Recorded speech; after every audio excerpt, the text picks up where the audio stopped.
Hello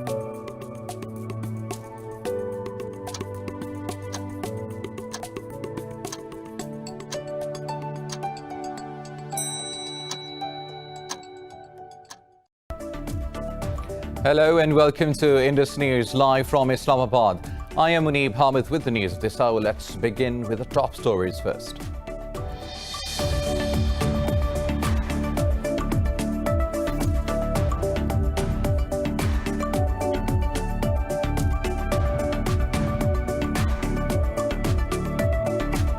Pakistan has offered the third consular access to Indian spy Kulbhushan Yadav. Foreign Ministry officials say a note verbale has been sent to India in this regard and their response is awaited. Serving Indian RAW commander Yadav was caught inside Pakistan in 2016 and confessed to espionage and terrorism.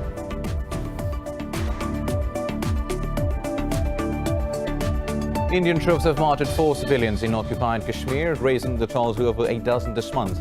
During a cordon and search operations, the occupation forces killed 3 youths in the Kulgam district and 1 in Kupwara district. The occupied valley has been under New Delhi's crushing curfew and communications blackout for the past 347 days.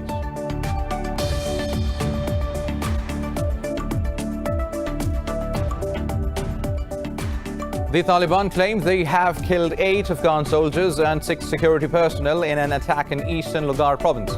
In a tweet, Taliban spokesperson Zabiullah Mujahid said 2 others were wounded in the attack on a military checkpoint. Kabul has not commented on the claim yet.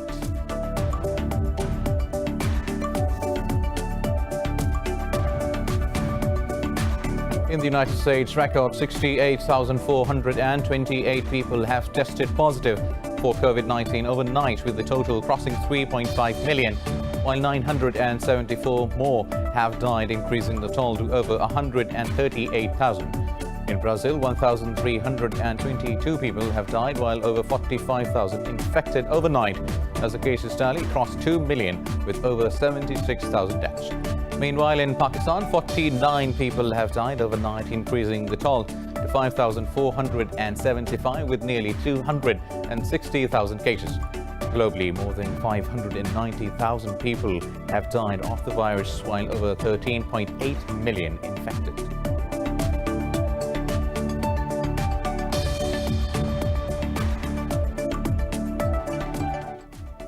News in detail after a short break. Stay tuned.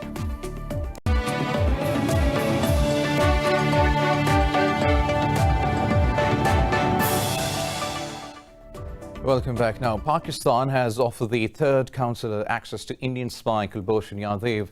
Foreign Ministry officials say a note verbale has been sent to Delhi in this regard and their response is awaited.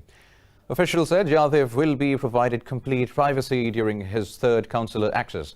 They said Delhi's demand of access without a security personnel's presence has been approved by Pakistan. The first consular access to the spy was given in September 2019, while the second was provided yesterday. Serving Indian RAW commander Yadav was caught inside Pakistan in 2016 and confessed to espionage and terrorism. Meanwhile, Indian troops have martyred 4 civilians in occupied Kashmir, increasing the toll to over a dozen this month. The occupying forces martyred 3 youths during a cordon and search operation in the Nagnad Chimar area of Kuham district. Another civilian was martyred during a military operation in the Kiran area of Kupwara district. Pakistan has repeatedly urged the international community to take action against Indian brutalities in Kashmir. The occupied valley has been under a curfew and communications blackout for the past 347 days. Meanwhile, in Pakistan, the death toll from COVID-19 has risen to nearly 5,500, with 49 fatalities in the last 24 hours. The Health Ministry says over 2,000 cases were reported overnight, with the tally nearing 260,000. Officials said over 183,000 people have recovered from the virus so far. The ministry said there are more than 76,000 active cases in the country. Sindh is the worst hit province with over 110,000 infections, while Punjab has reported over 89,000 cases. Now, in the USA, record 68,428 people have tested positive for COVID-19 overnight, with the total number of cases crossing 3.5 million, while 974 more people lost their lives, taking the toll to more than 138,000.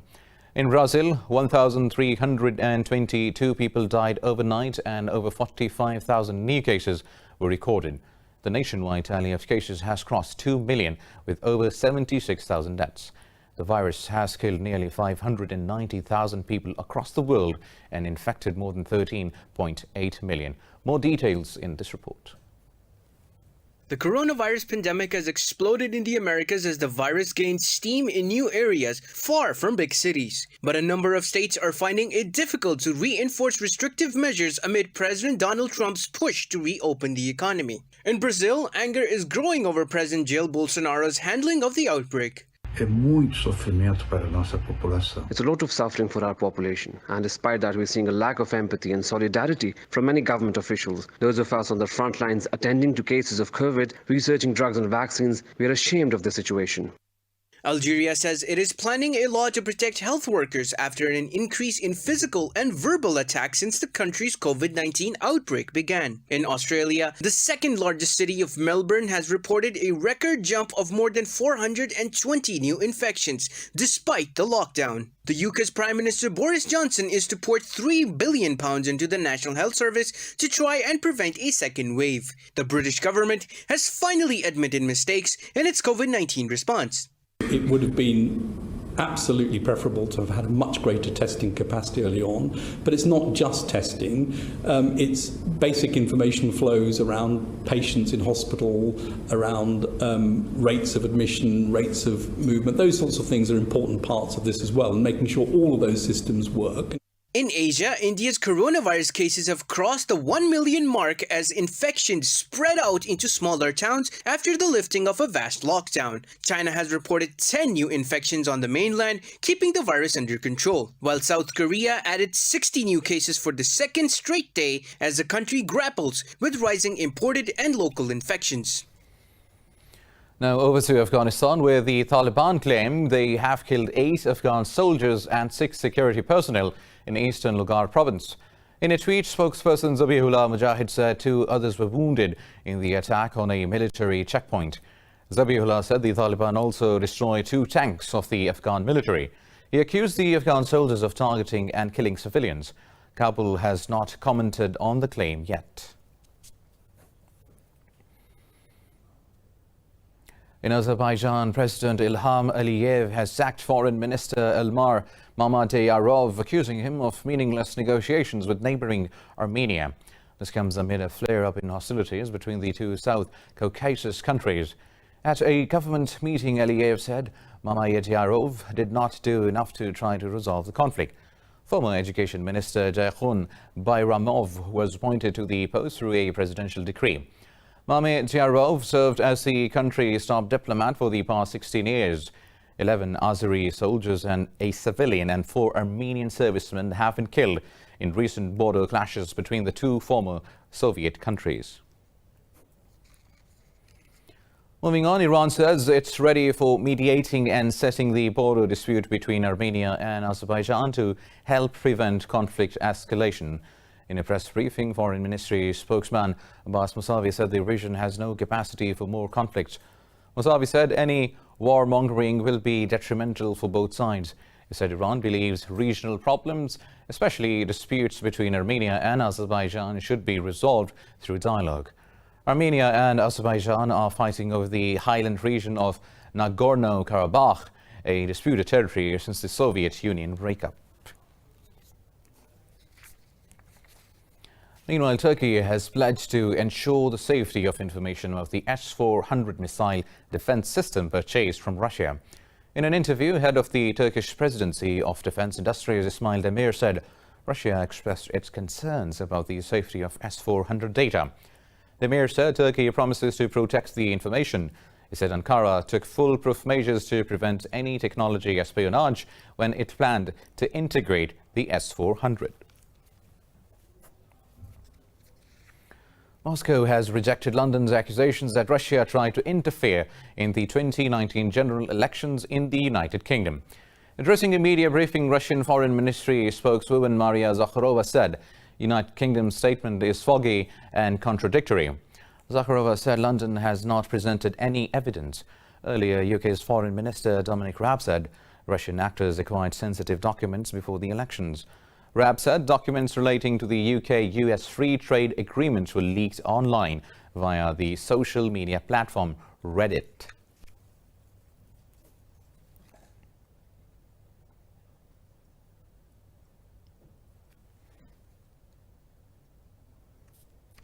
Moving on, Russia and Germany have rejected the recent US threat to sanction the Nord Stream 2 gas pipeline. This comes after US Secretary of State Mike Pompeo warned of expanding sanctions on companies and individuals involved in the project. Kremlin spokesperson Dmitry Peskov said the US continues unfair competition to force Europeans to buy more expensive gas under less favorable terms. Peskov labeled Washington's threats as undue pressure. Meanwhile, Germany's Foreign Minister Heiko Maas said European energy policy is decided in Europe and not in Washington. In a statement, Maas said such announcements, the US is disrespecting Europe's rights and sovereignty. Now in Russia, a new nuclear-powered ballistic missile submarine has joined the Navy fleet. The ceremony was attended by the officials from the Defense Ministry, the Russian Navy and other agencies. Project 955A strategic missile carrying underwater cruisers represents the fourth generation of nuclear-powered subs built for the Russian Navy. The Defense Ministry says the Borai A class is less noisy and features improved maneuvering, depth and armament control systems. The Borai class submarines can carry 16 Bulava ballistic missiles and are furnished with 533mm torpedo tubes. Moving on, France says it fully supports Iraq in its fight against the ISIS terror group. Foreign Minister Jean-Yves Le Drian made this statement after meeting his Iraqi counterpart Fouad Hussein in Baghdad. During the meeting, foreign ministers discussed ISIS militants of French origin who are currently held in Iraqi prisons.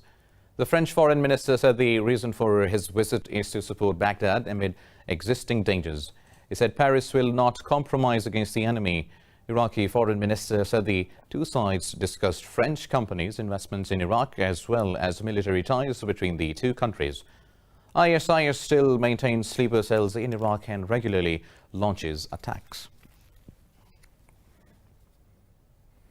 Meanwhile, Egypt says it will not stand idle in the face of any direct threat to Egyptian and Libyan security.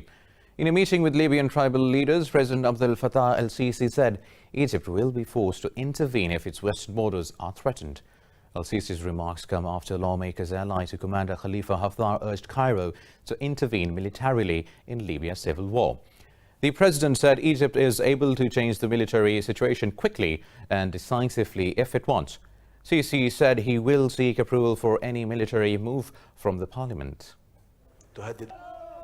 The red lines we have announced are primarily a call for peace and the end of conflict in Libya. But we will not stand idle in the face of any move that pose a direct threat to the national strategic security on our western borders, especially during the increased military mobilization around the city of Sirte.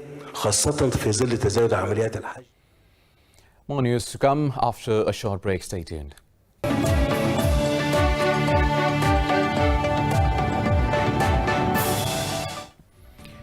Welcome back now.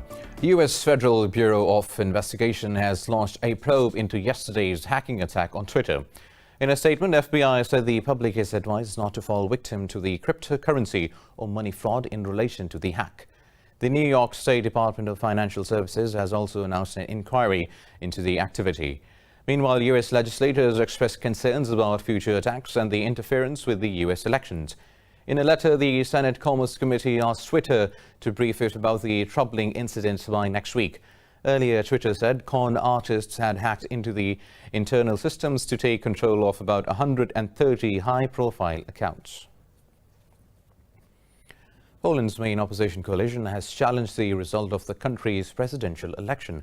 The Civic Platform Party said an appeal had been lodged with the Supreme Court alleging irregularities. The party claimed that President Andrzej Duda got an unfair campaign boost from the government and from state-run media.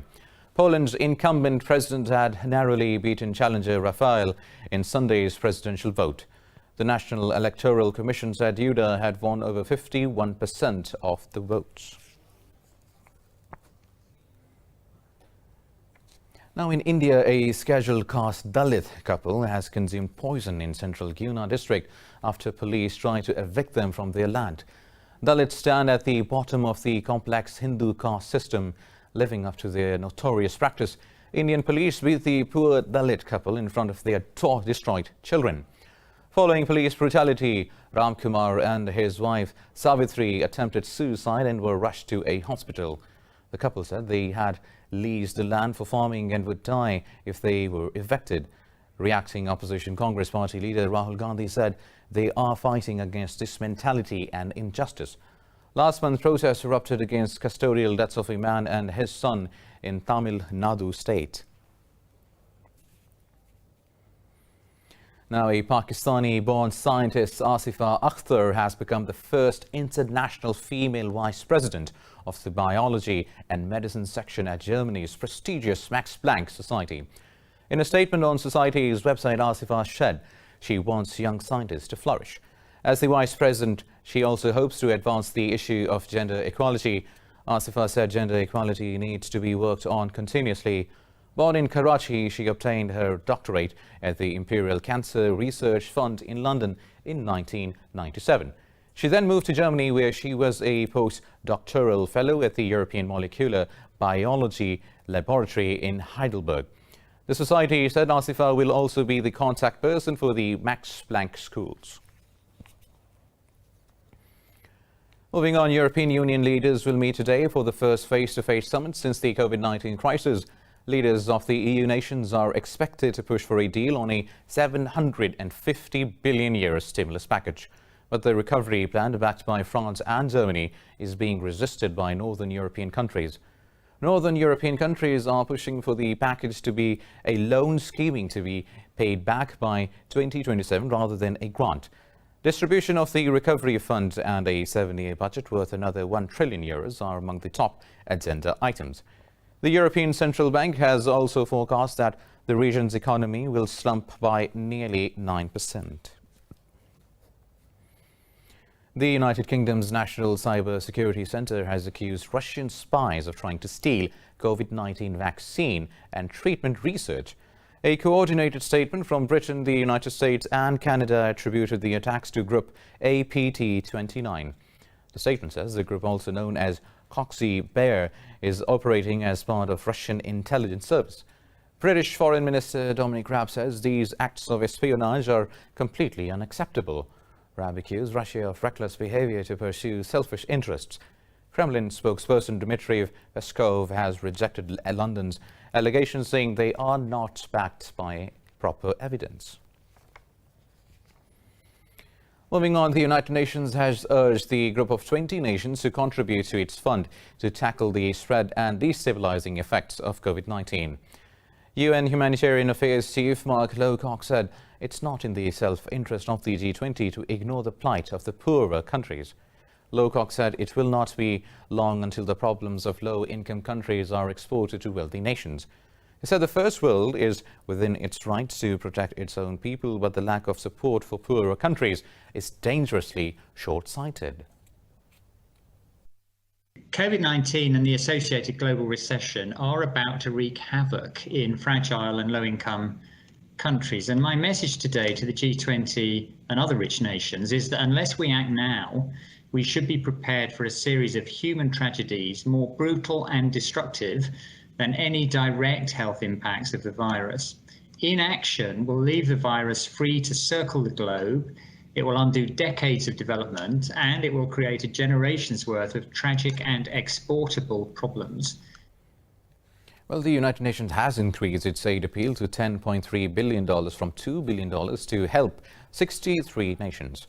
Now, Caracas has accused Washington of violating international maritime law after a U.S. Navy destroyer breached Venezuela's international waters. In a statement, Venezuela's Foreign Minister George Arreaza said it was a childish act of inexcusable provocation. Reza said Caracas will defend its territorial sovereignty in total conformity with international laws. Earlier, U.S. Southern Command said the USS Pinckney had conducted freedom of navigation operation in the Caribbean Sea. The command said the vessel challenged Caracas' excessive maritime claim in international waters that extend 3 miles beyond the 12-mile territorial sea.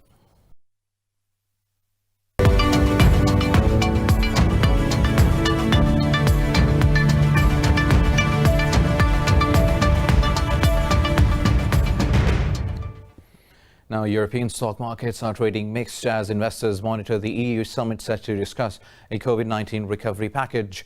Investors are also trading cautiously over the rising number of coronavirus cases, which can delay the revival of economic activity.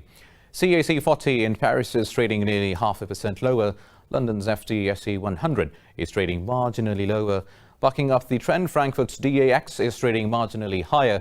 In Asia, Seoul's Kospi closed nearly 1% higher. Hong Kong's Hang Seng gained nearly 0.5%, while Shanghai Composite closed marginally higher. Nikkei 225 traded fractionally lower. Meanwhile, international benchmark Brent crude has lost nearly 1% over OPEC plus-led reduction in output cuts.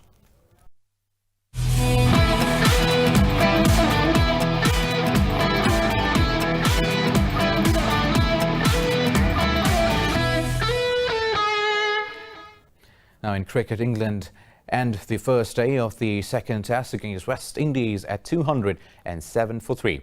Opener Tom Sibley and Ben Stokes were unbeaten on the crease with the scores of 86 and 59 respectively. The opening partnership lasted for only 29 runs before Rory Burns fell victim to Roston Chase. Quickly afterwards, Zach Crawley went out for a duck, but a 126-run partnership between Sibley and Stokes steadied the ship for the host.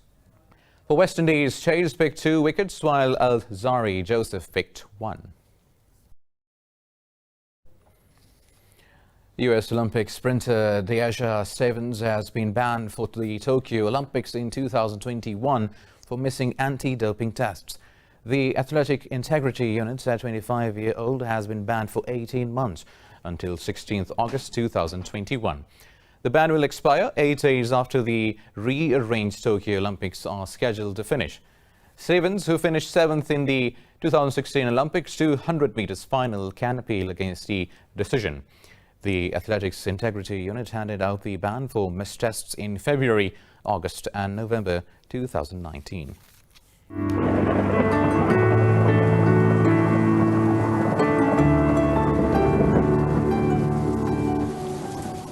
And now let's have a look at the weather update across the globe.